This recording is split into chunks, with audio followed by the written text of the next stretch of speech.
Real info کے معزز دوستوں، میں ہوں ام البنین اور آپ تمام دیکھنے اور سننے والوں کو السلام علیکم۔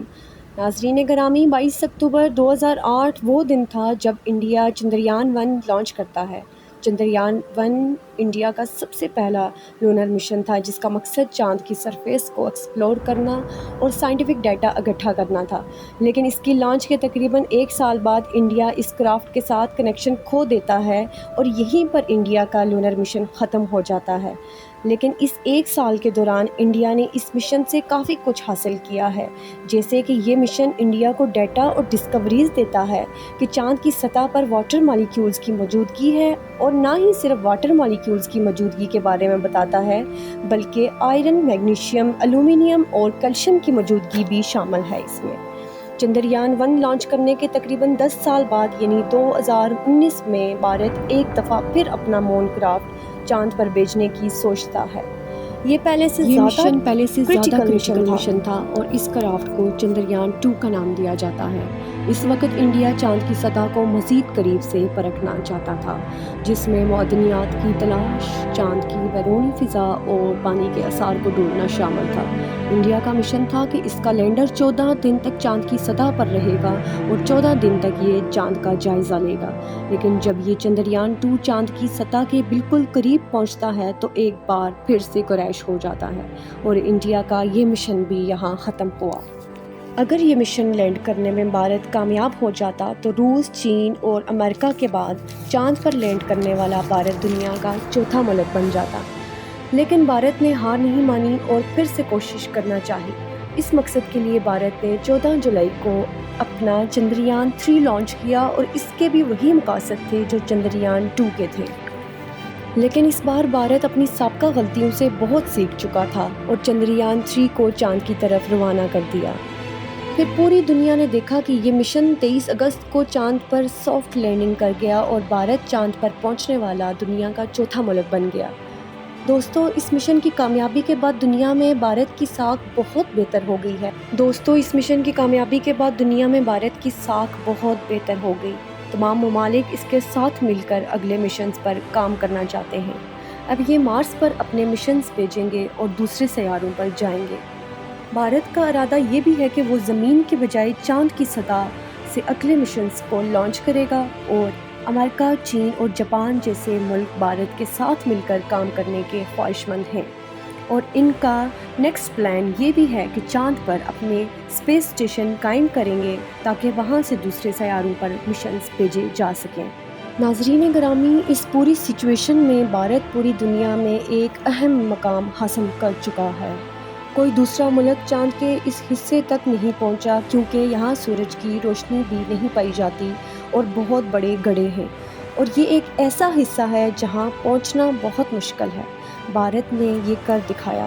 بھارت کے اس مشن کی کامیابی کے بعد تصاویر بھی شیئر کر دی گئی ہیں جس میں اس کی سیٹلائٹ چاند کی سطح پر دیکھی جا سکتی ہے۔ اب تمام ممالک کے ساتھ کام کرنے کے خواہشمند ہیں اور بھارت میں بہت سی انویسٹمنٹ بھی کی جائے گی۔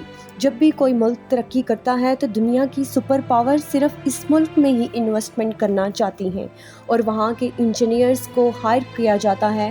ناظرین گرامی، اس مشن کے ساتھ ہی دنیا کے دوسرے ممالک بھارت کے مقروض بھی ہو چکے ہیں، کیونکہ تمام ملک چاہے انہوں نے اسپیس مشن میں کتنی ہی کامیابی کیوں نہ کی ہو، بھارت ایک قدم آگے نکل چکا ہے۔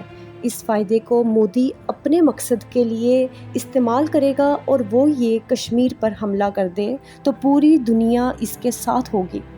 تمام بڑے ممالک یہی کہیں گے کہ جو بھارت کہہ رہا ہے وہی ٹھیک ہے، کیونکہ ان کا مفاد بھارت کے ساتھ جڑ چکا ہے۔ دوسری طرف اگر پاکستان کی بات کریں تو اسپیس مشن تو کیا، دوسری ٹیکنالوجی میں بھی ہم بھارت سے بہت پیچھے ہیں اور اگلے کئی سال تک ہم شاید بھارت کے برابر بھی نہ پہنچ سکیں۔ ناظرین گرامی، اگر ایسے حالات میں بھارت پاکستان کو کسی بھی طرح سے نقصان پہنچانے کی کوشش کرے تو بھارت کو بہت سے دوست اور حامی مل جائیں گے، لیکن پاکستان کے لیے پریشانی کی بات یہ ہے کہ ہمارے کسی بھی مسلمان ملک سے تعلق اچھے نہیں ہیں اور نہ ہی ہم اپنے بل بوتے پر کچھ کر رہے ہیں۔ کوئی ایسا مسلمان ملک نہیں ہے جو پاکستان کا ساتھ دینا چاہے، کیونکہ جو ملک مانگتے ہیں اور بھکاری بن جاتے ہیں ان کی پوری دنیا میں عزت نہیں رہتی۔ دوستو ہمیں تو نہ ٹیکنالوجی کو بہتر کرنے کی فکر ہے اور نہ ہی اپنے مقام بہتر کرنے کی. ہم تو بس اللہ تعالیٰ کی امید پر بیٹھے ہیں. اسلام ہمیں یہ سکھاتا ہے کہ پہلے اپنی کوشش کرو اور پھر اللہ پر توکل کرو. مگر افسوس کہ ہم اپنی محنت تو بلا بیٹھے ہیں لیکن اللہ کی ذات پر توکل کر بیٹھے ہیں. ناظرین کرامی، آخر میں میری دعا ہے کہ اللہ ہماری پاکستانی عوام میں بھی شعور اجاگر کرنے کی توفیق عطا فرمائے اور وطن عزیز پاکستان کو اپنے حفظ و امان میں رکھے. آمین ثم آمین. تو ناظرین گرامی، اس ویڈیو میں دیے گئے حقائق کے بارے میں آپ کی کیا رائے ہے؟ کمنٹ سیکشن میں ضرور بتائیے گا. آپ سے ملتے ہیں نیکسٹ ویڈیو میں. فی امان اللہ.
ناظرین کرامی، آخر میں میری دعا ہے کہ اللہ ہماری پاکستانی عوام میں بھی شعور اجاگر کرنے کی توفیق عطا فرمائے اور وطن عزیز پاکستان کو اپنے حفظ و امان میں رکھے.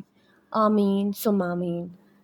تو ناظرین گرامی، اس ویڈیو میں دیے گئے حقائق کے بارے میں آپ کی کیا رائے ہے؟ کمنٹ سیکشن میں ضرور بتائیے گا. آپ سے ملتے ہیں نیکسٹ ویڈیو میں. فی امان اللہ.